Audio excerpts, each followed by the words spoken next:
嗨，大家好，今日講嘅係性愛資料嘅第67個視頻，介紹演員譚詠麟。生辰資料喺維基百科下載，星盤冇對應果老星格組合咯。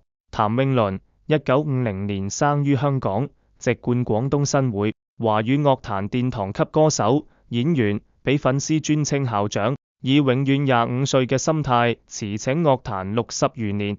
1968年組建 Losers 樂隊入行，1973年與鐘鎮濤等成立溫拿五虎，成為70年代香港標誌性樂隊。1978年樂隊解散後獨自發展，1979年推出首張片《反斗星》，1981年憑假設我係真嘅斬獲金馬影帝，影視歌壇雙線開花。80年代連發霧之戀、愛的根源、愛情陷阱經典三部曲。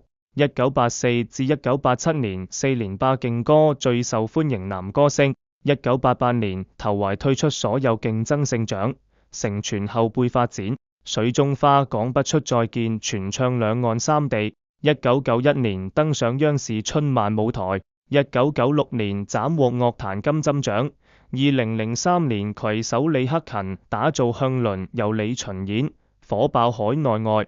上年投身公益，組建星足球隊籌款，深耕粵語歌推廣，幾十年持續發片開唱，係香港樂壇承前啟後嘅標人物。星案將每個喺 YouTube、Facebook 更新，歡迎有興趣嘅朋友觀看。譚詠麟嘅視頻就講到呢處，多謝大家嘅收看。